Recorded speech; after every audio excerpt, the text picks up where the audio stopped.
pointer. The city is right here, this small part. It's a coastal city. The reservoir is located over here in the triangle. And the area marked with blue was the existing water supply network covered area, while the area marked with red was the expansion area for the network.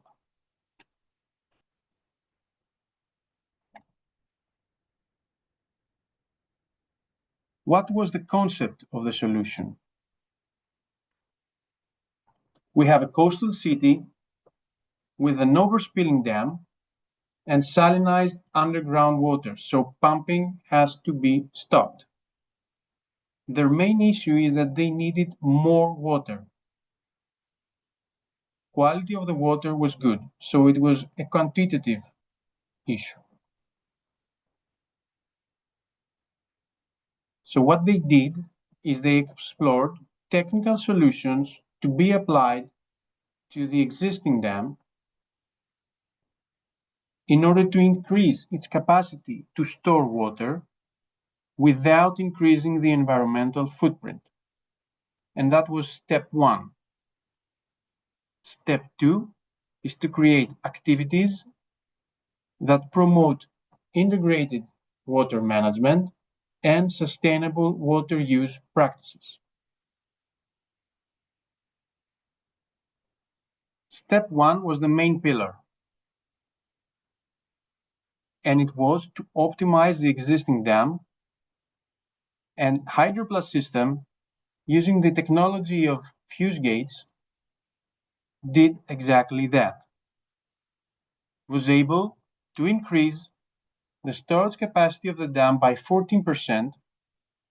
That's 14% more water available every day without increasing the environmental footprint. And with this additional water, they were able to cover the needs for the existing network and the expanded network.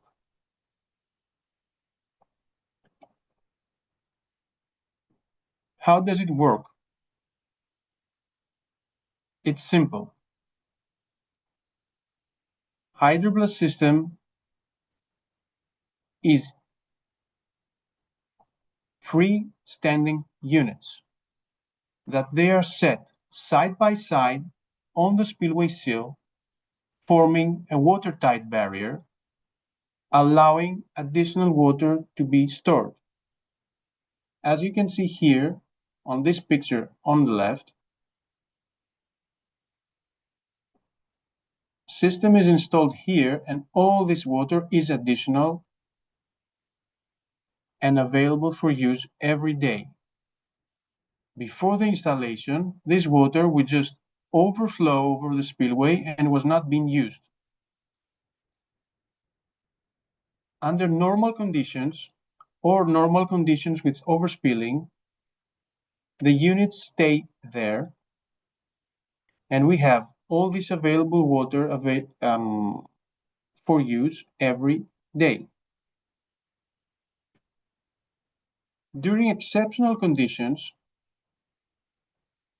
extreme floods like 500 years flood or the 1000 years flood, the units start to tip progressively and one by one in order to release the space necessary for the flood to pass safely downstream.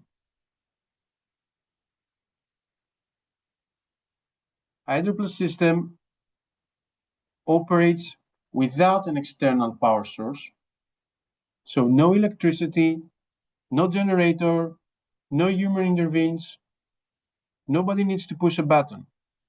It works on its own, just with the forces acting upon them.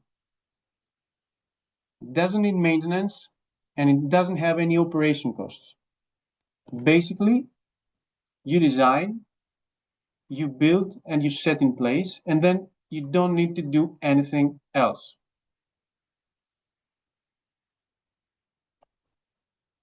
This is how it looks like. You can see the units here, side by side, forming a watertight barrier, and all this is the additional water. It was not there before. On the picture on the right, you can see how it works under normal conditions with overspilling.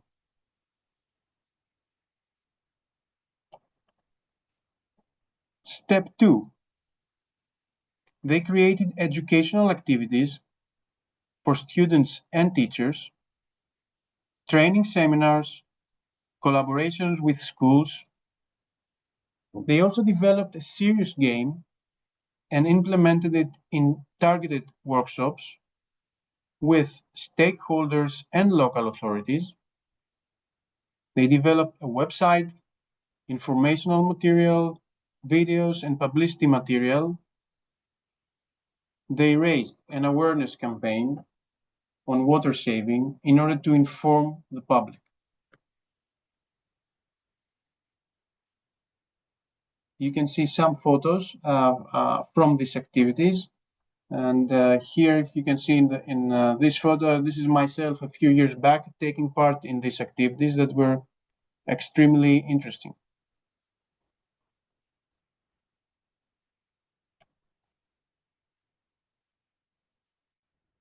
What were the benefits?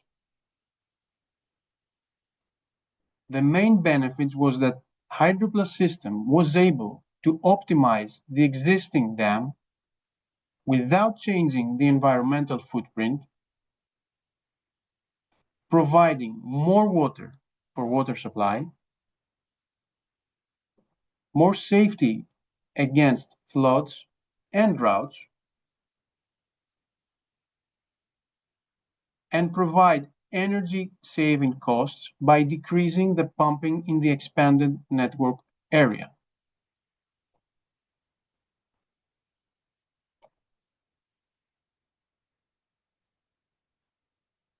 Let's see a few more similar case studies and focus only on the benefits.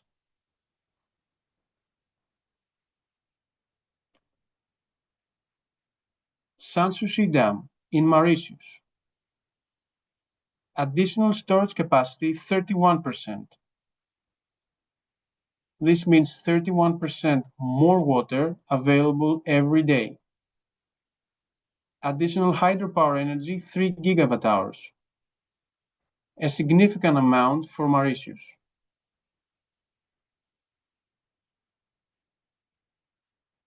Kipoli Dam in Australia.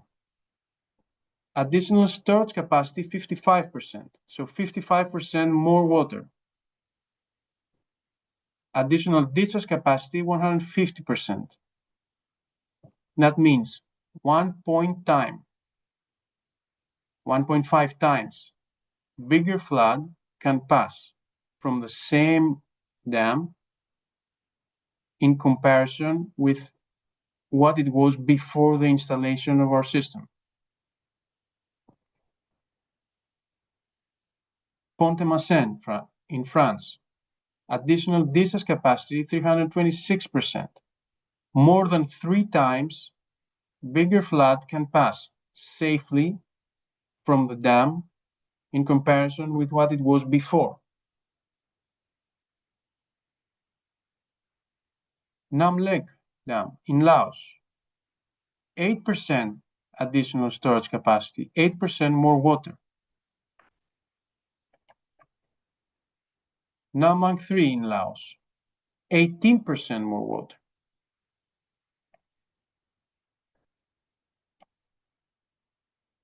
Upper Layang in Malaysia, 19% increase of storage capacity, 19% more water.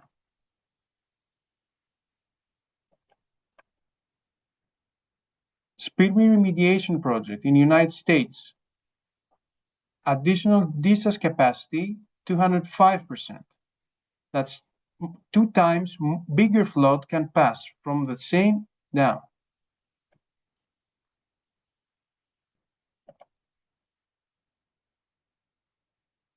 To close, a few more photos from the Water for the City program and the upgrade of this dam.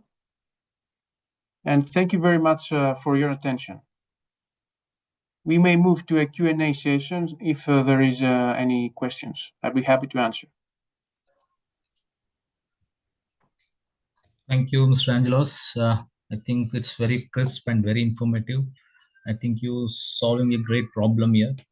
And in the previous conversation as well from Mr. Uh, I think who pointed out it. So we can't build more dams. So that's what it came in the conversation. So the best sustainability option or a solution is to give a right uh, solutions to utilize the current dams to its maximum. So I think Carpetech is doing it's great job in there. I hope any questions. I think any questions can have any participants have any questions. Please drop that in the chat box or I'll in, have a question, if I may. yeah. Hello. Yes, Yeah. yes, Mr. Yes, Doctor. Yeah. No, I mean, you are increasing the capacity of a dam, understandable. Uh, but then, the dams, whatever we are having, if you increase the capacity, would the dam withstand? That's one of the issue which we are facing in India, because since last more than 20 years, we have our premier court fighting against two states. One want to increase the capacity. The built capacity is not being utilized because of the strength of the dam. The other state always says that no, there is no problem. It can withstand that kind of a capacity. So according to you, when you increase, what's going to happen? What about the strength of the dam? Yes, thank you very much for your question.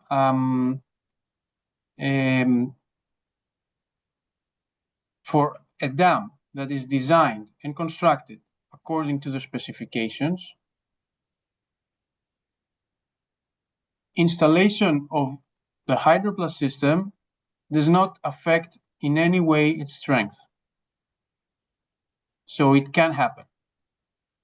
The reason why this, and I've never seen in our, we have studied more than 700 dams in all around the world. I don't recall a case that we had an issue with the stability or the structural strength, unless the dam had already an issue with that. So if there is an issue that is already there, yes, raising the dam, providing more water would maybe not be a good solution. But this dam has already an issue. If the dam does not have an issue, raising the water with our system does not create an additional issue. Why? Because normally, and in most cases, dams are checked in several levels for their structural strength. The most usual level to check is the maximum water level. Mm-hmm. It's the maximum level that the water can reach in a reservoir. What we do is we go below that. We don't change the maximum water level. Okay. So this is one of the basic benefits of this system. It doesn't change the maximum water level. It doesn't change the dam characteristics. It doesn't change the footprint. It utilizes water, a space reserved for safety, and releasing this space only when necessary, if necessary, under extreme floods. So the answer to your question is it doesn't affect the strength. Of course, there is not one, let's say, one answer fits all. We always do a check, structural and stability, for the dam and the spillway before we take a decision to do something. This is one of the checks that we do in any case. Hope I answered your question. Absolutely. And, I don't want to take much time over here, but we will definitely connect because as an investor, uh, I would be saving a lot of money, which we are paying to the lawyers unnecessarily to fight between two states. And this has been happening since last 20 years. And if we can manage this, because there is a space, definitely. And there is a requirement from both the states for the electricity and for the water. So obviously, it would be a great idea. What we will do is that we will connect with you directly. We will give you the dam's details. You can go through. You could do your studies and come back to us, and then we'll take it up from there. Thank you for that. That sounds great. I have one more follow-up question, Mr. Angelo. So if you found a dams which is constructed many years back, and we found there is a strength issue, so Carpetech or your company altogether to give a solution for that to increase the strength, basically to not into you have a solution to increase the capacity, but is there any solution to increase the strength of existing dam? We have solutions. Beside increasing the capacity, we have other solutions to stop leakage and to keep our infrastructure safe. Now, when you mean strength, you mean to... I take only one parameter here. Of course, for your point, if there is a leakage, definitely going to affect the strength. Okay. If there is a Yes, leakage, and leakage is going to definitely affect the strength, and we have systems that prevent that and secure dams and all hydraulic works actually from that. Yeah. Got it. Thank you for that. Welcome.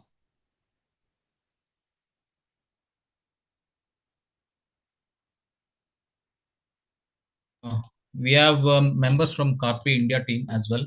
So Jagdishan is a business unit head for Carpe India. So any such requirement on the reservoirs, dam restoration, as well as increase the capacity, as well as to increase the strength, we can always talk with Jagdishan. We can provide the details after the summit. Thank you. If no more questions, I think we can end up this session. Thank you, Mr. Angelos Reyes. Thank you very much. Crisp and very clear presentation. Thank you very much for your presence and presenting your solution today. Thank you very much. Thank you very much. In case of any questions pop up later, feel free to contact me. All my details are easily found online. And of course, you may contact Jagadish, which is the head of the business unit in India. Sure, we'll do that. Thank you very much. Thank you very much. Yeah, so we are well in time. So thank you for that. Yeah, so moving forward, we have a panel discussion on green investments. We'll move towards that. I'm expecting Mr. Dr. Abdul Manaf is already here on time. Thank you for that. And Mr. Ridwan Uki from South Africa. So whether is available, sister? Any idea? So he actually has an emergency board meeting. So if it gets over, he will join. But we do not know whether he'll be able to join right now. And we have Mr. Zubin Mishra from Blue Alien. So I think he's already there. Mr. Zubin Mishra, it's really helpful if you open the video for us.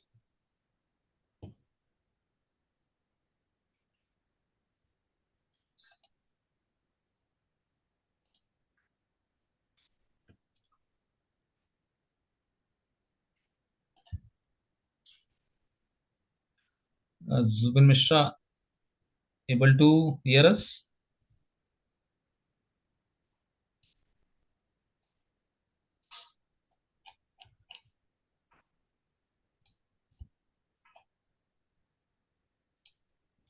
Yeah, so we'll keep Mr. Zubin Mishra awaiting. Maybe he will join. Yeah, I think he's joining. 1 second. Jubin Mishra sir has joined. Yes, yes, he has joined, but he has some issues with. Yeah. Good afternoon, Mr. Zubin Mishra.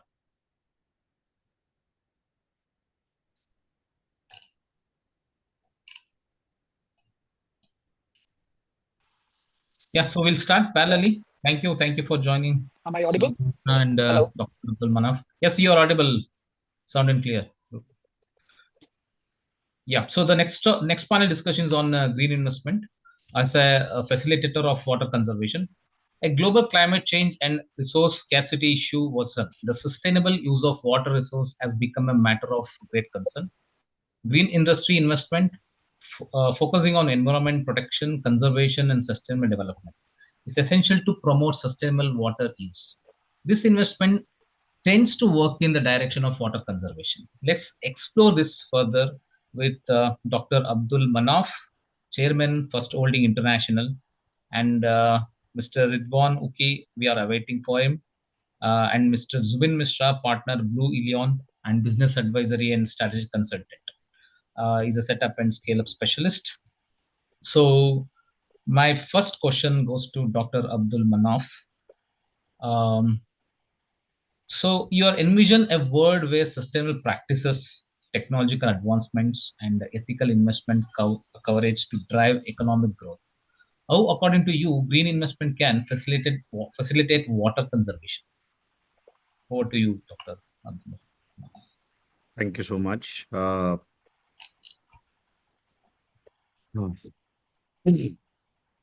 First and foremost, uh, there is a silent person out here, um, who doesn't show up the face from Exnico. I hope everybody knows that by now. Uh, who should try and come online and show us the face of Exnico. I hope the person, if the person is hearing, that person has to come online. I know you both understood whom I'm talking about, actually. You're talking one more person here. Yeah, one more person from Exnico who haven't shown the face till now. Yeah, she's taking care of all the back end work. I know. Lot of Anyway, just wanted to say thanks to Rupa also, for creating such wonderful event. Okay, so the question which you asked, like technological advancement, ethical investments, how do that converge into economic growth, right? Yeah. And how green investment facilitate water conservations. That's a great question to be asked today. Uh, you know, Green investments, when strategically channeled, is the most powerful instrument to address systematic water scarcity and conservation challenges. Uh, as far as I'm concerned, as an empowerment economist or a conscious investor, water is not just a utility, it is a human right and a foundation for all socio-economic development. Green investment can definitely facilitate water conservations by funding innovative water technologies such as air-driven irrigation systems, smart metering, which is probably happening these days now, but not widely used. Wastewater recycling. The gentleman who was a keynote speaker earlier have shown that change which has happened in Karnataka. There is a big team out of Tamil Nadu who does the same thing by uh, you know re-engaging or renovating the lakes in Tamil Nadu, and they're called as Kaifa, and I think they have done more than 300 lakes in Tamil Nadu, which is a great achievement for them. Kudos to the team. I personally know them, and they had been really doing a wonderful job. And obviously, uh, you know, rainwater harvesting infrastructures, those things has to be coming in. Further, nature-based solutions such as watershed restorations and sustainable agroforestry also offer very high impact, cost-effective returns, especially in climate vulnerable economies. Uh, Through public-private partnerships and gender-inclusive investment models, we can definitely amplify the benefits of water stewardships, ensuring both ecological preservations and livelihood security. In essence, uh, green investment must shift from a risk mitigation tool to a regenerative force that ensures our ecosystem thrive while enabling equitable economic participation, particularly for women and marginalized communities who are disproportionately affected by water scarcity. I hope I answered that one, and probably could speak more on this, when if time allows at a later stage. Thank you. Completely. So your vision on green investment, as well as, because in the previous conversation you have a great vision on having a green bank. So that resembles whatever you are speaking now. So we will move on to the next question for Mr. Zubin Mishra. As an accomplished senior leader, business executive, and strategy consultant with over 26 years of experience in industry, what is your take on rationalization of water consumption through slab-based traffic system? So how it will impact the green investments? So, thank you for first having me on the panel. And I think my previous panelists mentioned a great context about the green investment and the water conservation. And I've actually started using the word water protection. I think more than conservation, I think it becomes it's almost like an endangered species that we need to protect at some level. And what I've been seeing in my role currently, that I play as investment banker, and my previous role, I was a part of a venture investment firm where I led global capacity development initiative, which gave me access to global markets. I headed the capacity building in frontier market like Indonesia, Thailand, Kenya, and other African countries, where I had seen that the interest in water has been significant. And the interest in water from a private capital can be only significant if it starts by the way the government of the land thinks about water. I think fundamentally water has been a political issue. It is a sensitive issue. Water impacts livelihood, impacts people, it impacts political choice. And we all know, sitting in 2025, almost two-thirds of the world is devoid of what you should call um, an accountable distribution of water, and it is inequitable. Water is not available to the population as it should be, as probably a resource that should not be constrained by the economic definition of the population. So fundamentally, I think if we have to look at where does it all start, my fundamental belief is we start looking at water as a serious resource that needs to be conserved and protected. We need to look at this as an economic utility. We need to have a pricing mechanism, which means we are taking into consideration the demand and supply part of the water. So slab-based tariff will create a behavioral shift. And that's been my fundamental belief all these years. And I've been talking about we need to move people from entitlement to accountability in water use. The people who are the haves, they use water because they can afford it. They are the ones who are perpetuating wastage. And that wastage means that the haves not do not have an access to water, which means if you increase or if you look at it as an economic utility, if you look at it as from the lens of being priced, like any utility would be priced, then the slab-based tariff would also take into account who you are, how much you can pay, how much are you consuming, how much you can afford. And that will help internalize the cost of overconsumption and promote resource efficient technology, which means you would be able to look at low flow fixtures, grey water use, rainwater harvesting, stormwater harvesting, everything that we today knew about the whole principle of circular economy, which we talk about, how do I prevent, reduce wastage, reuse, recycle, and then obviously, most importantly, repurpose the water. How can we claim the water?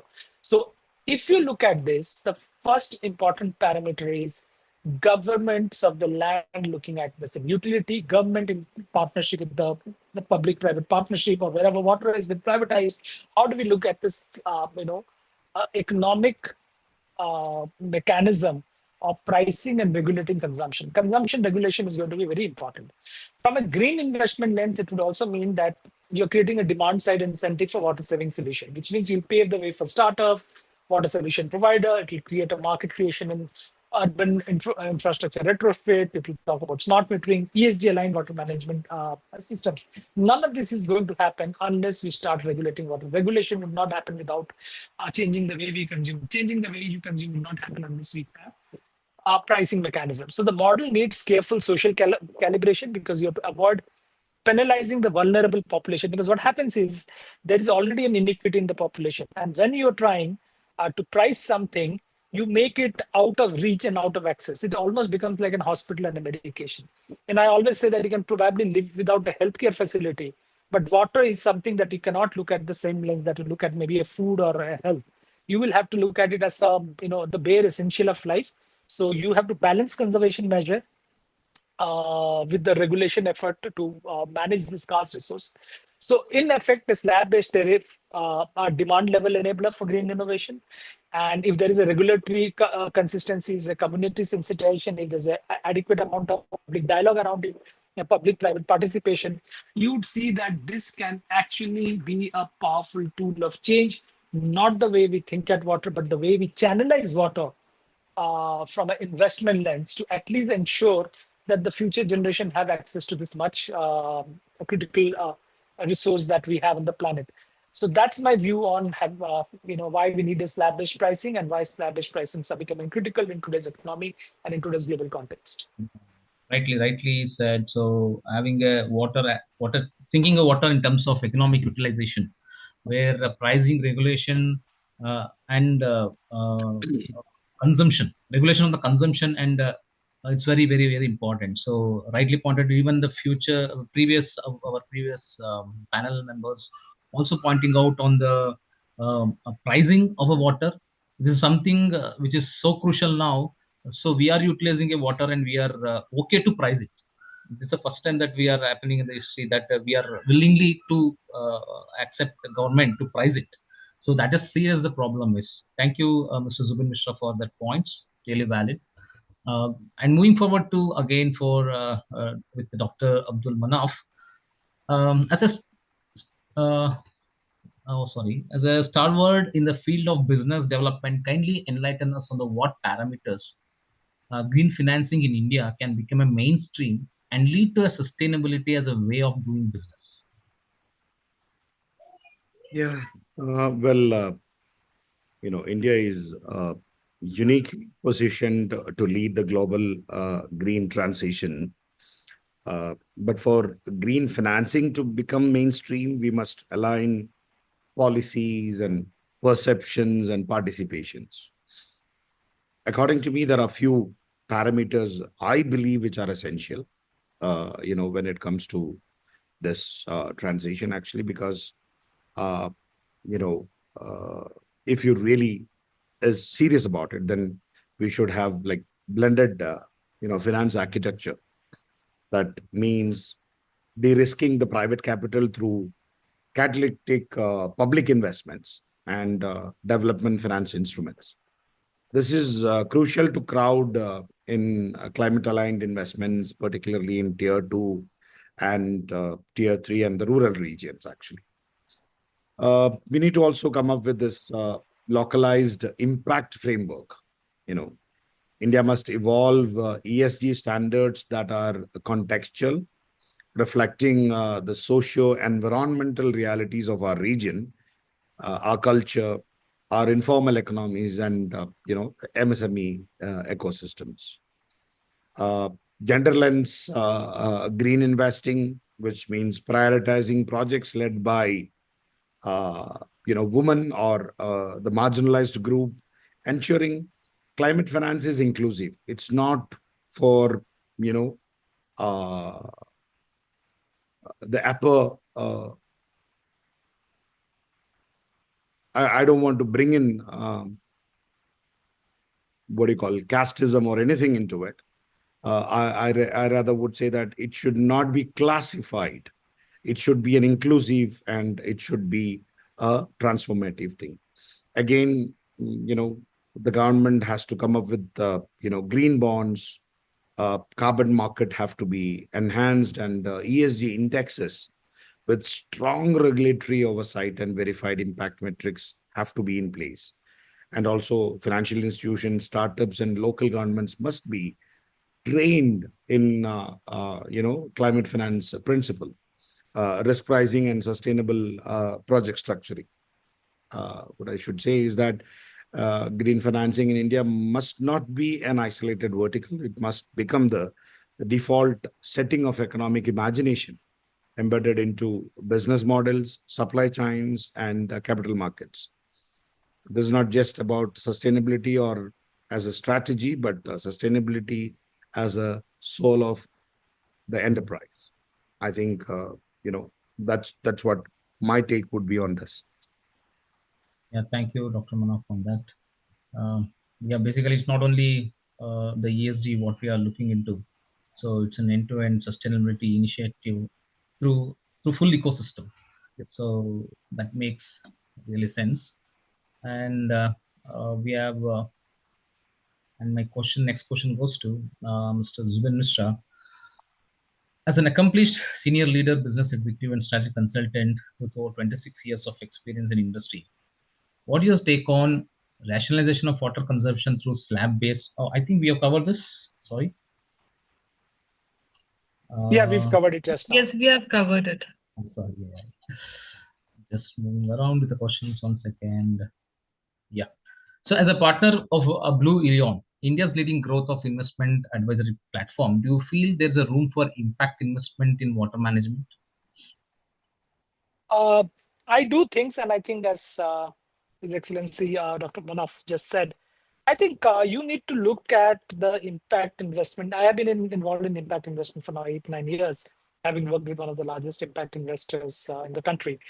Fundamentally, we have to understand where this impact investment has originated. I think we all understand that it originates from the UN Sustainable Goals for 2030, and India is miles and roads ahead, roads behind in terms of where we stand in terms of our UN sustainability goals.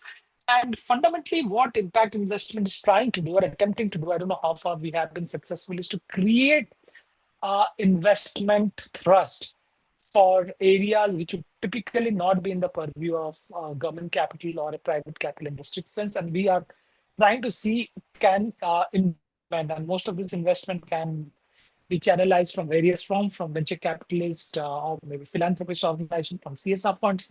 Is impact going to fundamentally change the way people live in a sustainable habitat? Is it going to make the quality of life better? And if we were to look at that lens, that it originates from sustainable living and the sustainability goal, then water is at the front and center of what we need to make available to people. There are multiple lenses, what we call a green investment, what we call in terms of the climate funds, in terms of it is essentially, if I look at it, can we make access of money to protecting and conserving water? So, and if I have to specifically look at India level, and I'm making the case in India where today you have only a 4% access to fresh water for almost 18% of the world's population. And we all know India's water stress levels and inequitable access create a significant need gap, and which means there's an idle for impact capital to address. Obviously, impact capital is always going to look at return in terms of sustainability, in terms of the impact that it delivers to the charter and the agenda. But even keeping that aside, I think there are a lot of high potential areas for impact investment. And specifically the ones that I'm seeing where 3-4 areas where I'm seeing investment happening in some sense. One is a decentralized water treatment and reuse solution, especially in rural and semi or peri-urban areas, as I say. I am seeing private capital, impact capital trying to look at from the lens of an ROI, from an economic return perspective, from a viability perspective, there is an interest around this because water would become a commercial utility. It will get currently the water pricing does not reflect a fair uses or a fair pricing, or it's not a market linked pricing, which is uniform. So as we slowly move toward demand and supply based pricing, the interest from an impact investment in this area would improve, which means anything that looks at the water being used in a circular economic model, which is, how do we, prevent, reduce wastage, recycle, reuse, reactivate, or reclaim water. In that sense, the decentralized water treatment and reuse solution would take a priority. That is becoming a priority, I see. The other area which I've started seeing in the last couple of years is tech-enabled groundwater monitoring, which a lot of technology in terms of monitoring solution, IoT, AI-enabled smart meters, predictive analytics. There's interest in knowing, what you're using, what you're consuming, at what level water is available, how do we, how do we actually source that water from its, the origin. So tech-enabled groundwater monitoring, and we all know 70% of water users and wastage happens in agriculture. So how do I optimize it for irrigation? And do I make the farmer pay for it? Is there economic models around it? Can we create business models around it? So that is another area where impact investment is getting active. The third area, which is perhaps been spoken about, ideally, impact should have done a little more work on that, but nonetheless, they're coming and looking at this area again, is the micro infrastructure, what I said, for rainwater harvesting and community-based water governance, especially in rural markets, in markets which are in the arid regions of the country, and all this will become an important thrust area. Coupled with this, I think there's a growing policy push and public-private convergence. If you look at governments, Jal Shakti Abhiyan, for example, enabling more conducive water system from ROI and impact model. So with government calling in from the PPP model, government including the convergence of, an utility model with economic model and, access with pricing, and, looking at a demand and supply in a holistic manner, giving priority conservation. The risk appetite that impact venture or impact capital has, that would perhaps become a little more, little more amiable. I think impact capital would start looking at favorably. So I think that's a great area. Second, impact investors are also looking at climate resilient infrastructure and circular water economic solution, which I spoke about. So at the heart of that is the water management, right? Because if you look at smart city solution, your energy, transportation, urban habitat, water is the inseparable part of that. If you bring water, it becomes the front and center of that whole ecosystem of universe. And investors are now looking at it saying, what can I do from moving from my water portability to pure water, to safe water, to water conservation, water purification, everything they are now looking at from a dimension of impact lens. And what is going to be key to sustain this interest in impact investment and maybe a private sector investment is how can we design scalable, locally adaptable model that we can combine sustainability with economic viability.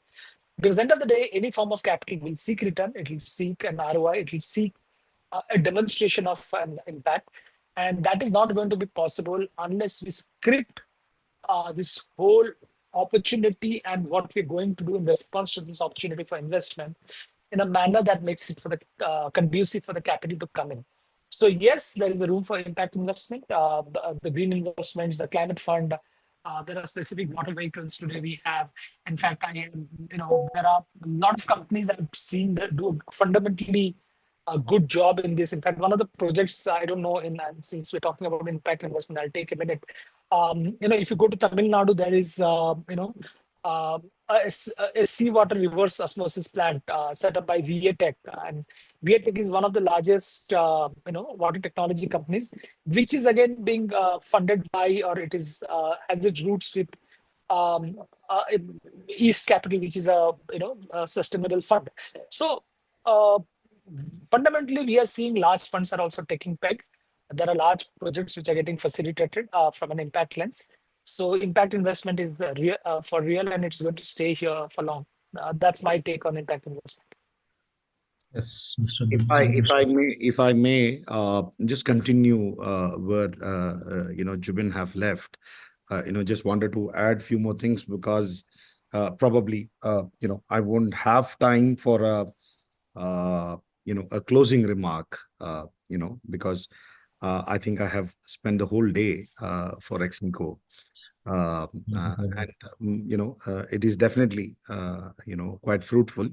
It's not that I have just done it for, anything else. As what Jubin have said, it's something to make an impact. And, we are really here for that one.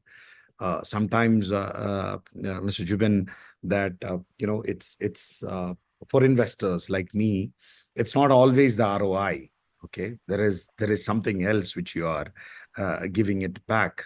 But obviously, not every investor has that thought. So I might take just 2-3 minutes, probably take this as a closing remark from my side for the day. Uh, I just want to speak my heart out for this particular event which has been organized by Exnico. I would like to speak not as a businessman, not as a policy maker, not even as a philanthropist, actually. I want to speak as a father, a global citizen, and above all, a witness to the turning tide of the history. As a legacy investor, I have witnessed firsthand how traditional investment models have failed to account for the true cost of ecological depletion. In the name of GDP, we have poisoned the rivers, we have drained our wetlands, we have monetized distraction, we have taken away those water resources which we had. Um, but today, I wanted to bring a new narrative, in fact, a new class of capital, which I personally is behind it, which is a green capital, a climate capital, or rather a compassionate capital. Investments that do not merely seek return on investment, but return on impact. Investment that plays life, not just liquidity, at the center of the boardrooms. What does this mean for water conservation? Financing nature-based solution, just like what Jubin was vocal about it, like wetland restorations or rainwater harvesting or reforestation. We're not talking about that. Uh, uh, that is a crucial part, to conserve water. Investing in climate-smart agriculture that reduces water use while increasing food security. Israel is a big answer for that one. You should really see how the Israelis do their agriculture. Again, empowering women, water stewards, indigenous leaders, and local innovators with microfinancing. Jumin have already touched that subject, and community grants. Uh, Supporting tech innovators, building AI-driven smart irrigation systems. I've seen one in Israel again, which further discussions are happening as far as investments are concerned. Uh, we will let everybody know about that one very soon if things materialize. And satellite leak detections and water positive infrastructure. We are not talking about theory, we are talking about track records. I've seen projects, in several countries like Brazil or Latin American countries, Africa, Asian countries, Middle Eastern countries. Conservation is not a burden at all. It is an opportunity. It is the investment opportunity of the century. What is green investment? That are not just about carbon credits and clean energy. They're about investing in nature's balance sheet. As an investor, we always talk about the balance sheet. Actually, who's that? What is that balance sheet? It is our air, it is our forest, it's our soil, and obviously, yes, our nature is. I mean, the bigger part of a part of our nature is water itself, and this is where the world has lacked. If we want to conserve water, we need to restructure our capital. We must direct green finance towards smart irrigation system, wastewater recycling plants, watershed management and reforestation, community-owned rainwater harvesting system, AI-powered water analytics, water startups led by local women and youth. I'm saying this because we at our organization and personally have financed more than 50 sustainable ventures across the continent. So green capital is not a charity. It is the new currency of resilience, in fact. At First Holdings and Star Partners, which are my companies, we don't chase unicorns, actually. We build impact dragons, ventures that regenerate ecosystem, restore livelihoods, and reimagine what legacy looks like. We have launched climate capital corridor between Africa, Asia, and Latin America to mobilize capital where water stress is the highest. We have supported She Finance and We Do, empowering women entrepreneurs in Africa, Asia, Latin America, and Middle East to lead water innovations at the grassroots. Uh, you know, already have been mentioned about a green bank, which the idea is known to the entire team of Exnico. So that's going to be the first bank which will be only investing in green projects. Its regulatory approvals are already being done. We are just waiting for the right time and the right place to kickstart that operation, and you will all know about that one very soon. And that's going to be the first of its kind in the world. And I want to see more, people thinking in that level and coming to save the world. As a global investor, I say to my peers, actually, your portfolio is your planetary footprint. If your assets are not water positive, they are water destructive. And to the young people, the Gen Z entrepreneurs, activists, coders, farmers, you're not just the future, you're the solution architect of this country. Take your dreams, code them into platforms, build billion-dollar companies that restore watersheds and just wallets. Friends, this summit is not a conference. It's a covenant between generations, between those who come before us and those yet unborn. A covenant that says we will not allow profit to destroy this planet, that we will see and that we will use capital as a force for compassion, that we will make water sacred again. To every innovator, every policymaker, social entrepreneur, or community leader present here, if you're working on a project that is conserving water, restoring ecosystems, or building sustainable futures, I'm more than happy to invest. You heard me right. Whether it is a scalable tech solution or a grassroots water stewardship initiative, I welcome your ideas, your passions, and your boldness. Please feel free to share your project concept, pitch decks of feasibility reports or vision of transformation to Exnico. They know how to get in touch with me. My doors, and more importantly, my capital are open for purpose-led partnership. Because in this mission, we are not competitors. We are co-creators of the world where every drop counts, every voice matter, and every investment built a legacy. And as I said in the beginning, I'm a legacy investor. Let's rise together. Let's flow forward. As a great African proverb goes, and I quote, we did not inherit this earth from our ancestors. We borrow it from our children. Let's ensure we return it with more rivers flowing, more forests breathing, more aquifers singing. Let this be the decade where the world finally understands water is not the next oil, it is the first life. And to conserve it, we must invest not only in the system, but in a new story of shared destiny. I thank you, everyone hearing me out.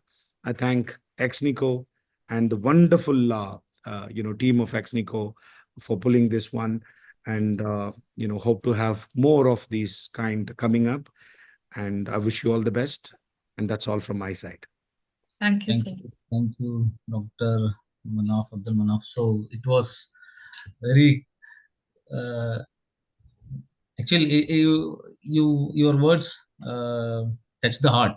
Okay, so you not only pointed out on the impact investment, you pointed out all the aspects with respect to why as a human being we need to invest in water, why we need to conserve water. So what a conversation where Mr. Zubin Mr. bring out the uh, the end-to-end point of investment banking, investment impact investment, where he pointed out why exactly it has to be priced and why exactly it has to be regulated. Whereas our Excellency Dr. Abdul Manaf bought a psychological, what do you call that? A deep, um, uh, a, I would like to, I'm short of words with with the things actually. So it's so your words are really great. So you're not thinking it as an investment. You're thinking is as is a give back to the society. That's really great actually. Thanks for that, Dr. Abdul Manaf. Thank you very much, and Mr. Zubin Mishra. It's a wonderful session. So as both you as a investment capitalist or a corporate finance experts, you brought a right a meaningful conversation in this topic. Thank you very much. Thank you. Thank you, everybody. So that was a beautiful session. That was a panel discussion on green investments. And we heard from Dr. Abdul Manaf and Mr. Jubin Mishra. And it was really heart-touching to know that Sir is building a legacy through his investments, and also that all the stakeholders have to be brought together, and we have a lot to do when it comes to green investments. Now we move on. We have our next session, which is on startups. So we would like to see if our I think our members are here. Madam Ankita, Robin Thomas sir, and Manu Joseph sir.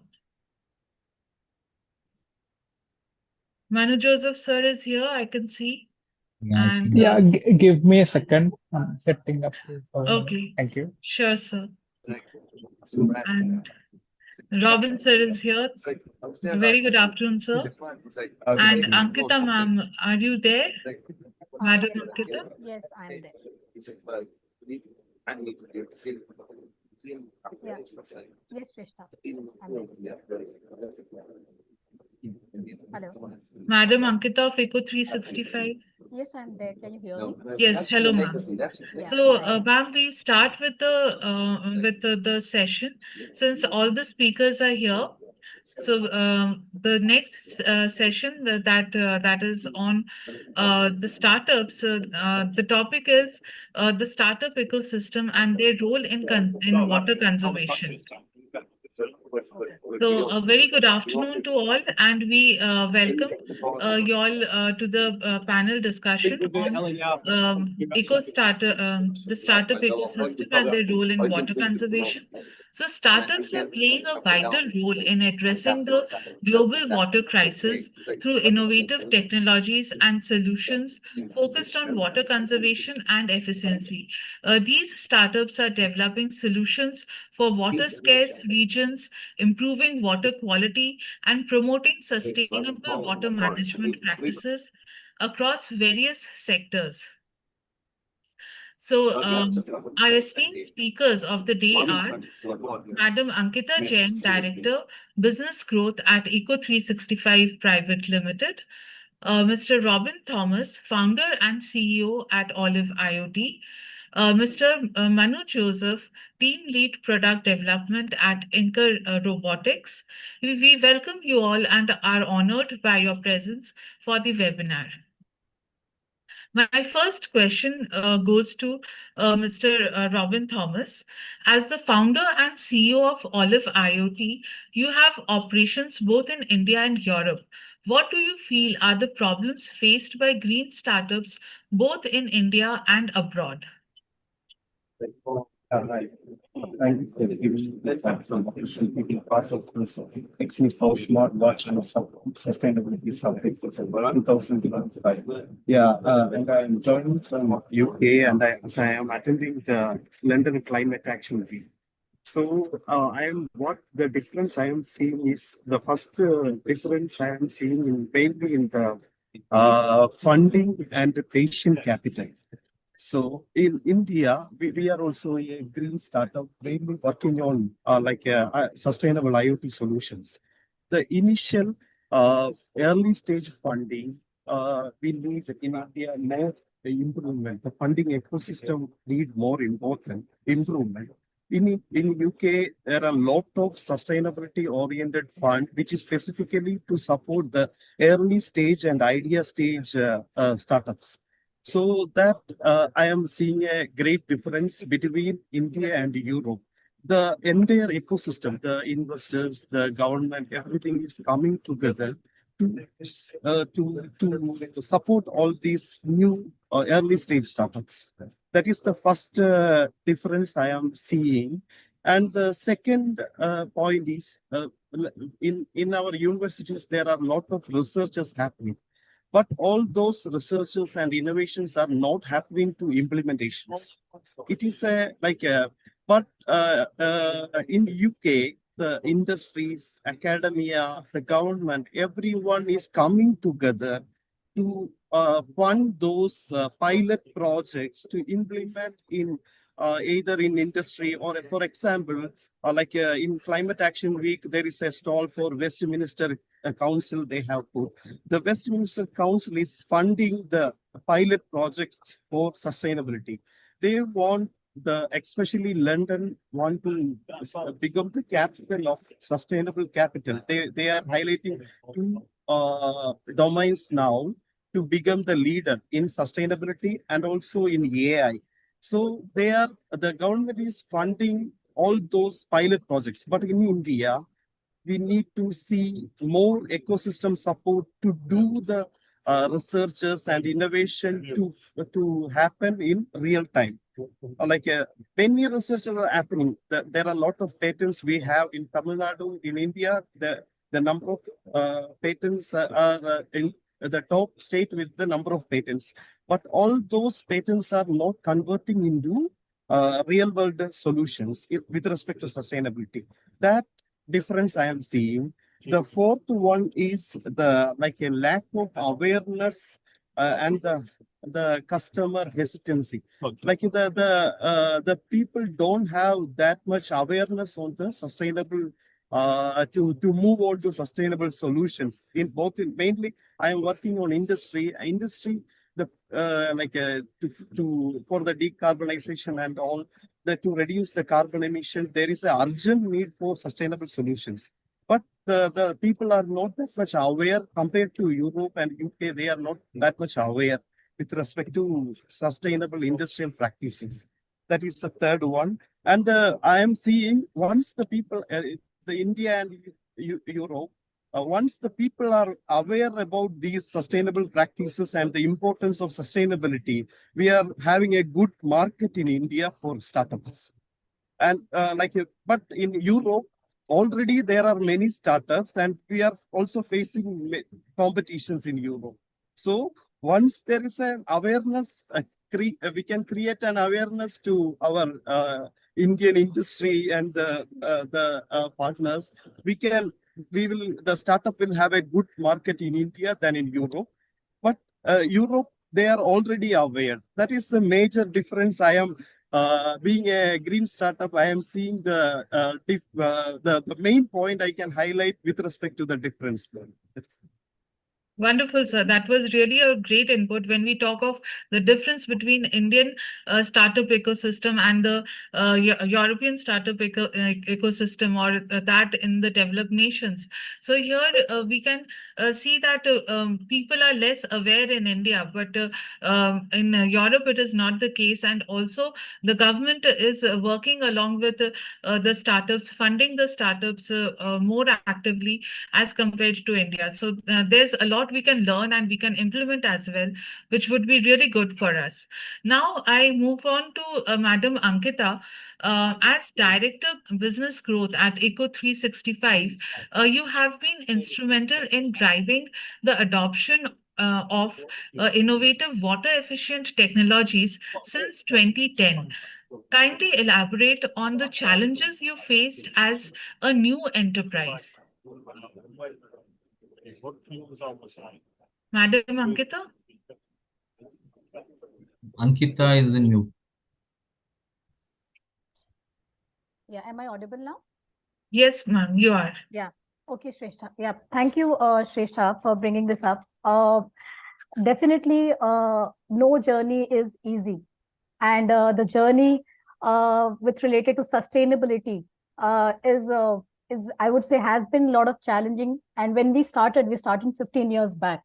So 15 years back, there was very less awareness about the sustainability or water conservation, or that water as a resource. There was people were very lenient about using water. So uh, for 15 years back, there were good set of challenges for us, but majority the concerned challenges were due to creating the awareness and changing the mindset of the user and the government policies. I would say 15 years back, there was there were hardly any policies from the government to save water or to use water efficient fixtures. Water, though being a very important resource and its limited availability, still had been considered as a welfare commodity, because the nature of it, nobody can survive without water. So government had been providing water to its citizens at a very nominal cost, or in some cases free of cost as well. So the citizens had the mindset of why do we need to save water, because there is no added cost to it. So they would be, for them, the water was an abundant resource as such, whereas the situation was something else. There was water scarcity. We were using a lot more water than that was required. So building that awareness to the users, that what is the actual water scenario, and changing their mindset to convince them to shift to water efficient fixtures or to save water, had been a challenging journey, and also a very time consuming journey. Had this awareness been there in the initial years, our overall conversion cycle or the amount of water savings that we have done so far would have been much higher and more than what we had done earlier. But I would say that though our initial years were difficult, but we had overcome them, and we are here today, helping multiple corporates and apartments and societies saving water, not by just cutting the water but bringing it to an optimum level, not wasting water.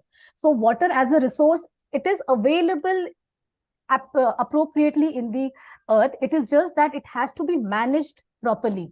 There might be cases where the water is being wasted a lot, and there could be scenarios where the water is not available. So if it is managed properly, if the people who are getting excess water, if we reduce the water, bring it to an efficient level, and shift and divert that excess water to the areas where there is water shortages, I am sure we can overcome this water scarcity that we face. And definitely the journey had been full of challenges, but we were happy, we were lucky that we were successful in our journey.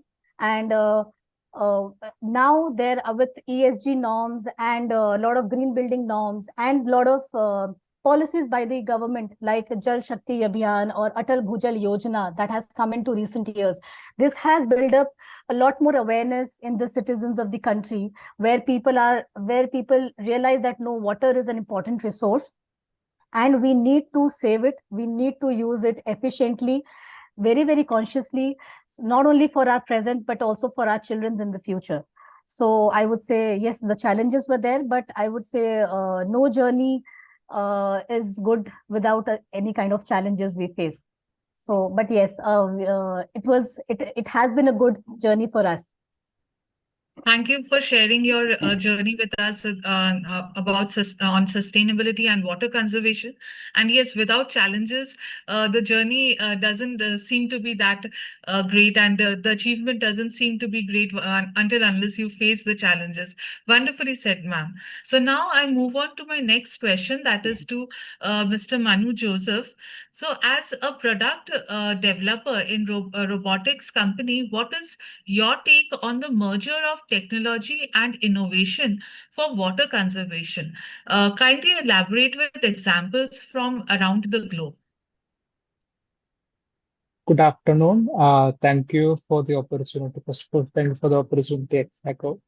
Uh, so I will start this discussion with one of the example, one of the product which we have developed at our company. So uh, our company name is Inker Robotics. We are mostly into futuristic technologies. We develop product and solutions mostly to B2B, business to business.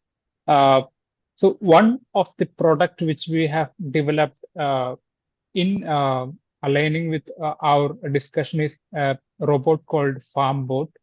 So basically, what this FarmBot does is uh, it is used in agriculture industry. So it autonomously farms the vegetables which we cultivate in our kitchen garden, like tomato, cucumber, or uh, vegetables which we normally do. The kitchen garden. Yeah, right. Yeah. So this farm board is completely autonomous. So we just want to give the seeds, water, fertilizers, feed the robot with these things, and the robot will itself uh, cultivate the vegetables for us. So one of the key technology which we have implemented to this robot is that we have IoT sensors which analyze the state of soil which the seed is cultivating. So in accordance with the moisture content or the peculiarity of that soil, it irrigates the soil. So we had done a pilot test of a vegetable for 60 days, and we found that if we have found that a 44% of reduction in watering than manual irrigation we found. So that much of an efficiency the technology is bringing into the picture when you talk about agriculture or water conservation and what robotics uh, does in this same domain. I can point out n number of examples uh, which concludes the same point, how the robotics and AI, particularly AI, even in the farm bot, we are using AI technology, computer vision based technologies for analyzing the state of the plant, the weather conditions, etc. In accordance with those data sets only, the machine will take a decision. So uh, a tremendous amount of efficiency we are bringing into the table, uh, which also helps to achieve green initiatives. I can point out few of the green initiative technologies from Kerala, particularly in the startup ecosystem. So one of my friend, his name is Najib. He's into algae technology. So he built a system called water. Its name is Obelgia. So basically, what it is a water tree. Like using algae, he's cultivating oxygen in this water tree. So it's a green technology in the same field. We have few companies from Tamil Nadu. It's Solinas Integrity. So there is a company. So they are mostly into robotic technology, which helps in analyzing the cracks in the pipelines, water pipelines. So it also predicts the possibility of having crack points inside the pipeline. So So there we have a possibility to maintain the pipeline beforehand and reduce the possibility of no, wasting the water. So such kind of n number of technologies are developing in this field, particularly in robotics. So we have a wonderful future ahead in the green space. That was really wonderful. In fact, and eye-opening that we have so many technologies available and which can reduce consumption of water by 44%. It was really great to know.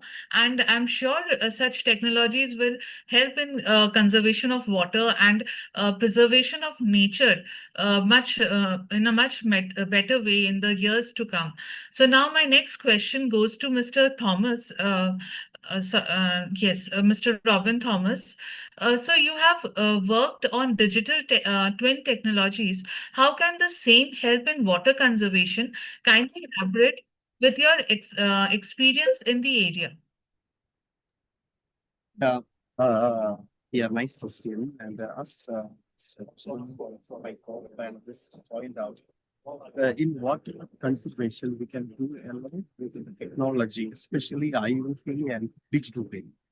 Like the product now, one of the product now we are on the development is a digital twin and AI platform for water conservation. So the first layer of that product is we will take the entire data from the industry and commercial establishment.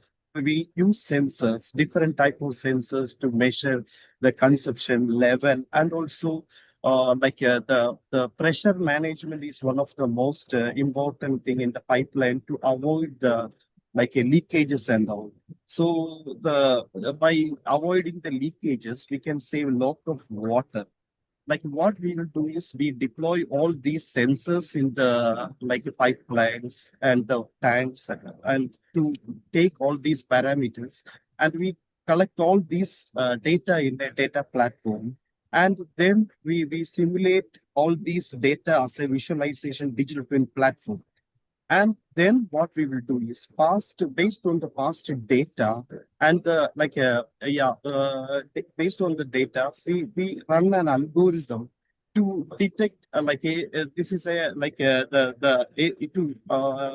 to find out any maintenance or any issues that is happening in future. It's a predictive maintenance solutions that we are now working on.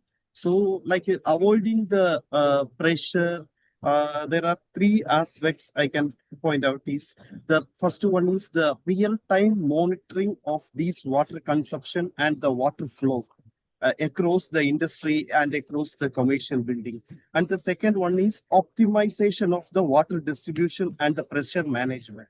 And the third one is what we are doing is the predictive maintenance using the edge-based algorithm, edge and cloud-based algorithm. We can our target is to optimize the water consumption of an industry for up to 30%. That is the first stage we are planning. So at Olive IoT, that is the product of digital twin platform and AI platform we are working on. From a real solution perspective that I can highlight. Wonderful, sir. That was a great example. In fact, through these technologies, we can in fact conserve water, and we can bring about a lot of change, and we can preserve the natural resource to a great extent. And it was really nice to hear your live examples which you are implementing in the industry. So now I move on to Madam Ankita. So how are green startups viewed by investors, and what improvements you would suggest in startup ecosystem of India as a strategic and impact-driven professional with a proven track record in scaling sustainable business solutions? Uh, Luckily, Shrestha, we are a bootstrapped company. So, but yes, not everybody would have the funds that they would need, and there are multiple innovative ideas in the country with all the people. So, investors do definitely play a very, very important role in the development and the growth of the green startups.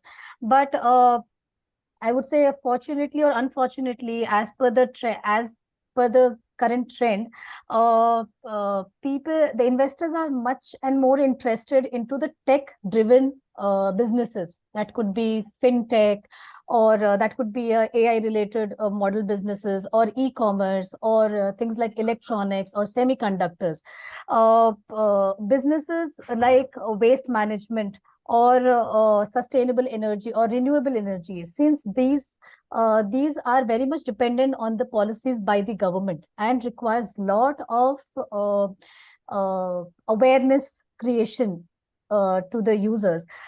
Investors are very, very hesitant in investing the kind of firms who are into the business of renewable energy or waste energy, because they find it very, very difficult to look at the scalability of the business. Whenever a person is investing into a company, he would definitely look at the growth of the company, how the growth trajectory of a company would be. So since the growth of sustainable energy or water efficiency, where product related businesses like us, who save water by the water efficient fixtures that we provide, so they might have a very, very limited scope of investment, because they might have concern where their policies are not suitable. If there is change in a policy which would remove any kind of water conservation norm from the government or from the policy, the people might not be bothered about saving water, because on the real time they are not facing so much of water scarcity problem. They might not realize that there is a lot of water scarcity problem. So as of now, investors are more and more interested in tech related businesses.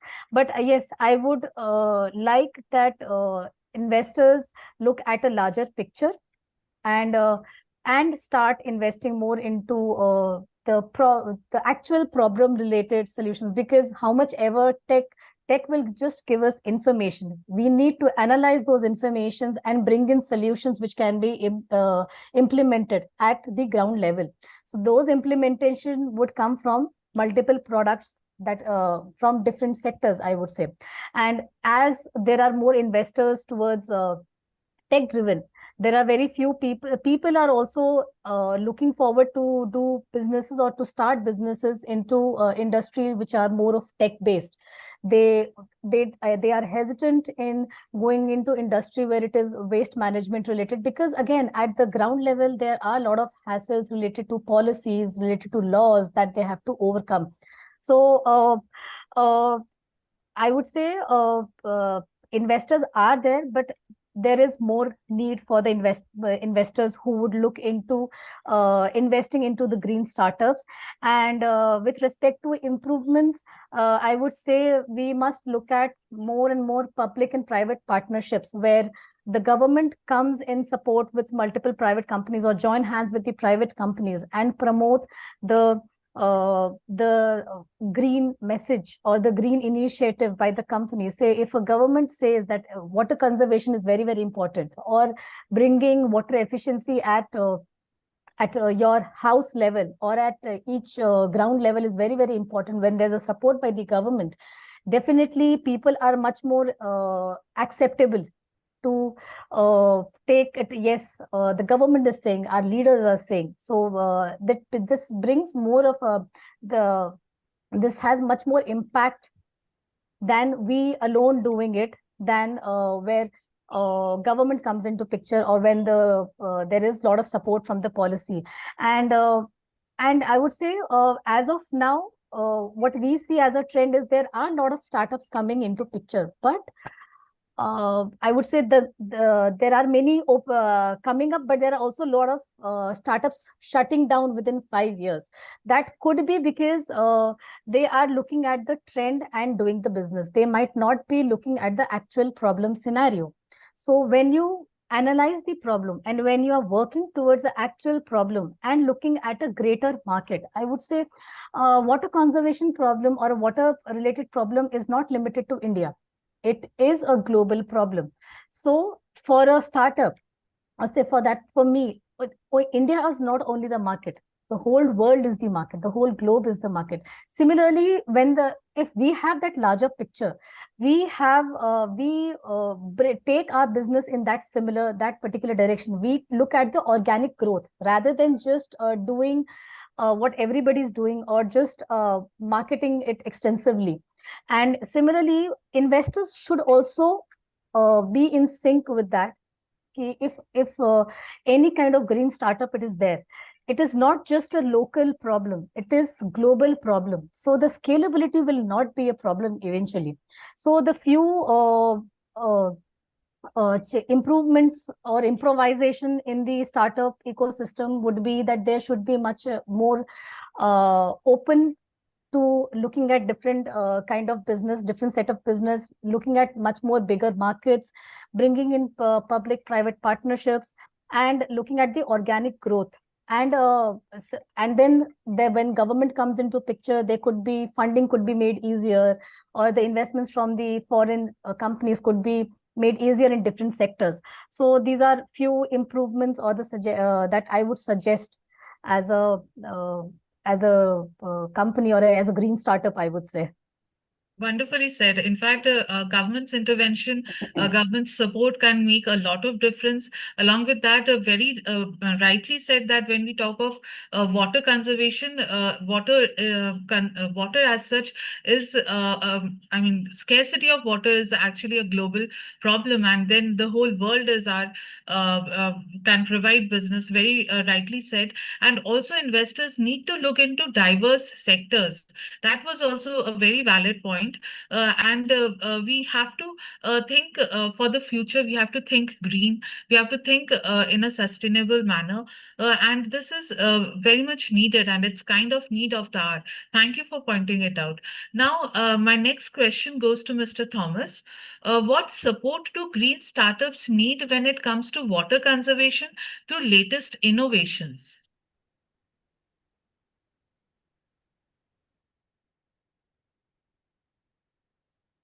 Robin, sir? Yeah, my mic was on.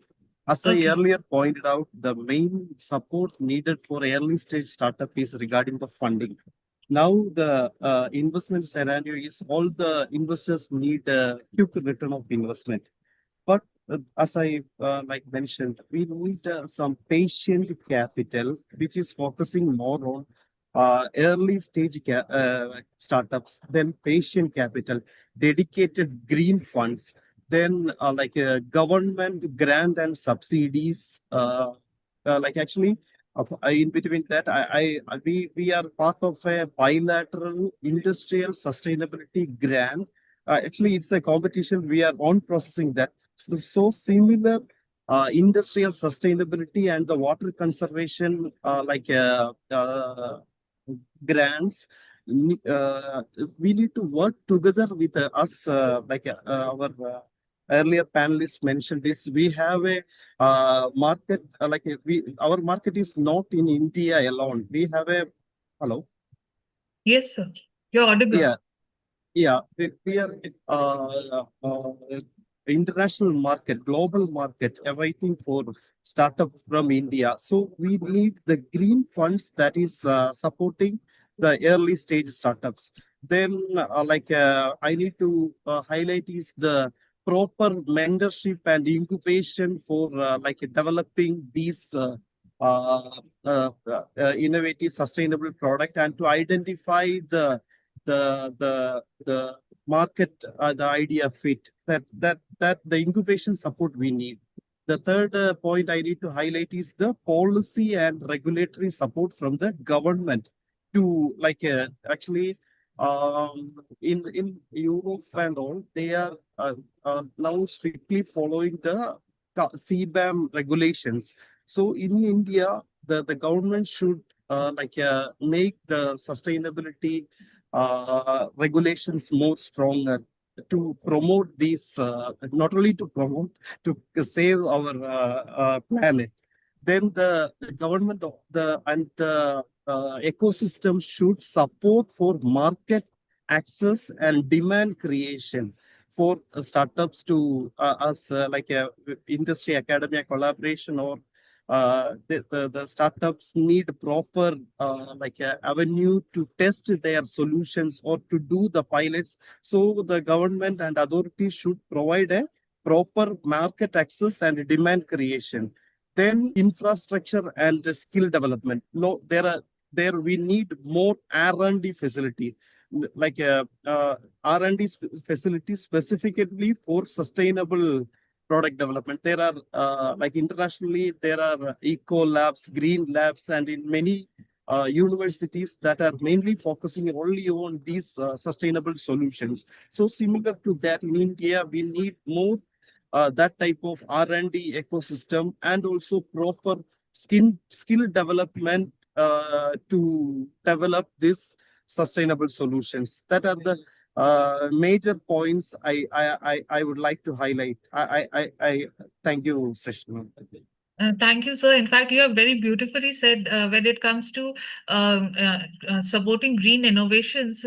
In that case, R&D support and also industry academia, joint ventures, and along with that, the government support, strict government rules and regulations. And also, one point you mentioned about patience fund. That is, before going to the market, when a product is being developed, that time the funding is also needed. So for that also, if funding is provided, it can boost innovation. Very rightly said, sir. Now I move on to Manu Joseph, sir. So what lessons can the viewers take from the Inca robotics growth story? How supportive the government has been, and what initiatives should government take when it comes to green startups? A good question. Thank you for asking this. I will answer this in three different scenarios. First, I will explain our growth story. Then I will explain how government supported us, and next I will talk about the government schemes or programs which made a lot of sense to us. So Inca Robotics was found on 2018. We founded that there is a gap between the technologies which we are having right now and the futuristic technologies like robotics, AI, augmented reality, drones, agri-tech, etc. So we founded a company solely focusing on futuristic technologies, product and solutions development on futuristic technologies. Currently, we work in two verticals. First one is product development, and second one is edutech. Why edutech means when we started this development of products, we found, as Mr. Robin has already mentioned, we found that there is a gap between what the talent from academia and industry. So we thought, like, why shouldn't we solve this problem? And we started an edtech domain also. That team works on two different areas. One is awareness, and second one is skill-based learning. So for awareness, we conduct different technology exhibitions at different parts of India, so that common people get to know about what the technologies are. Like we usually take a cooking robot to an exhibition, so people get to know how the cooking robot works. We take say farm bot, which I've mentioned. So common people get to know how the technology works, and they get to know there is a technology exists as such. So that's the awareness part, and we have skill-based training also. And we developed product and solutions for banking, agriculture, socially relevant problems, like few of the socially relevant problems. So how government supported us? I'll connect this dot with one of our recent project also. So currently we are into a dream, one of our dream project called RoboPark.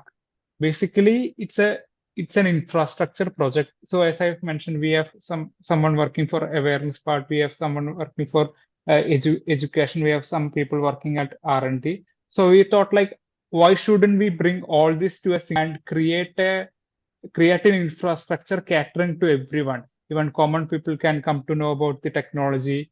Students can come and do their projects. Uh, uh, Entrepreneurs can come to this space and build their product using the facility, like a shared R&D facility. So such kind of a single an infrastructural project which will be in 10 to 15 acres of land where people can come. So so when we pitched this idea to the government, they said like, why shouldn't we start this as a PPP model? So it's a public-private partnership model which the RoboPark is coming to be. Uh, so, uh, so Kerala has a good startup ecosystem. I believe in recent years, Kerala Startup Mission, which is the single body which handles the Kerala startup ecosystem, is awarded as the best startup ecosystem across India. So we have a robust startup ecosystem at Kerala, and this government supports in different parts of a startup development. Like if you are an early stage startup, if you have just an idea, government will fund idea grant to you. It is around 12 lakhs. It's a grant you don't have to pay back. It's a idea grant which can be used to make minimum viable prototype. Then you have a productization grant and you have a scale up grant. So these grants are directly from the government itself. That is one of the scenario where government supports early stage startups. Then currently Kerala Startup Mission, along with the government, is investing on infrastructure projects also. Like we have fab labs at Kochi as well as Trivandrum, where early stage startups or any startups can go there and you can create your products using the facility. So it's a shared facility. So at Cochin, we have Super Fab Lab, which is the second in the world. The first one is at MIT, USA, and second one is at Kochi, Kerala. So we have a Super Fab Lab at Kochi, which is accessible to any startup in Kerala. I think it's open to other states also, but we have a easy access to those facilities. So such kind of shared infrastructure project. So this RoboPark also comes into the same vision of shared infrastructure project for everyone. That is one of the area government is supporting on. And the third one is government is directly supporting supporting the startups to get investment. So 2 months back, we had Invest Kerala happening at Kochi.